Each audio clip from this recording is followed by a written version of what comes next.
চীনের উন্নয়ন যাত্রায় প্রকাশ হয়েছে নতুন রূপরেখা। 2026 থেকে 5 বছরের জন্য পরিকল্পনার প্রস্তাবনা দিয়েছে চীনের কমিউনিস্ট পার্টি। মঙ্গলবার 15তম এই প্রস্তাবনার নথি প্রকাশ করে সিপিসির কেন্দ্রীয় কমিটি, যা গেল 23 অক্টোবর পার্টির পূর্ণাঙ্গ অধিবেশনে গৃহীত হয়। একই সঙ্গে প্রকাশ করা হয় সুপারিশগুলোর ব্যাখ্যাও।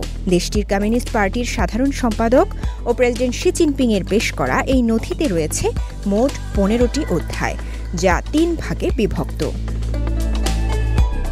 প্রথমে তুলে ধরা হয় গত 5 বছরে চীনের অর্জন, পরবর্তী পরিকল্পনা পর্বের গুরুত্ব, আন্তর্জাতিক প্রেক্ষাপটে পরিবর্তন, উন্নয়নের মূল দর্শন ও আগামী 5 বছরের লক্ষ্য। দ্বিতীয় ভাগে বলা হয়েছে অর্থনীতি, প্রযুক্তি, শিল্প, কৃষি, আঞ্চলিক উন্নয়ন, সংস্কৃতি, জনকল্যাণ, পরিবেশ, নিরাপত্তা এবং প্রতিরক্ষা খাতে করণীয় কৌশল ও পদক্ষেপের কথা। আর শেষ ভাগে গুরুত্ব পায় পার্টির নেতৃত্ব আরও শক্তিশালী করা, সমাজতান্ত্রিক গণতন্ত্র ও আইনের শাসন অগ্রসর করা, হংকং, ম্যাকাও, তাইওয়ান সম্পর্কিত কাজ, বৈশ্বিক সহযোগিতা এবং সমাজের সব স্তরের উদ্যম ও সৃজনশীলতা কাজে লাগানোর পরিকল্পনা। এছাড়া আগামী 5 বছর অর্থনীতিকে আরও গতিশীল করা, জনগণের আয় অর্থনৈতিক প্রবৃদ্ধির সাথে সামঞ্জস্য রাখা এবং মধ্যবিত্ত শ্রেণীর সম্প্রসারণ করা হবে।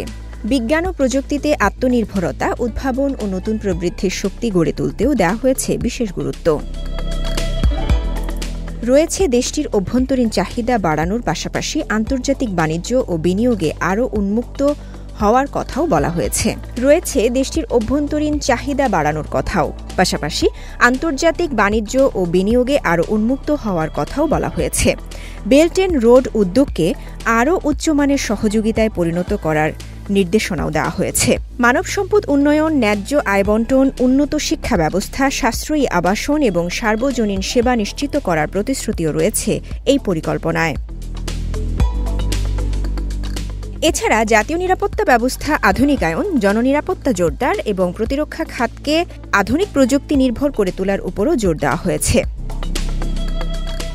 সবশেষ দুর্নীতির বিরুদ্ধে লড়াই এবং দেশটির কমিউনিস্ট পার্টির কেন্দ্রীয় নেতৃত্বের ঐক্য আরও দৃঢ় করার আহ্বান জানানো হয়। চীনে 5 বছর মেয়াদী পরিকল্পনা শুরু হয় 1953 সালে। এরপর থেকে প্রতিটি পরিকল্পনা দেশের দ্রুত অর্থনৈতিক অগ্রগতি ও সামাজিক স্থিতিশীলতায় গুরুত্বপূর্ণ ভূমিকা রেখে আসছে। তাই 15তম এই পঞ্চবার্ষিকী পরিকল্পনা শুধু উন্নয়নের রূপরেখা নয়, বরং নতুন যুগে সমাজতান্ত্রিক আধুনিক রাষ্ট্র গড়ার নতুন অঙ্গীকার।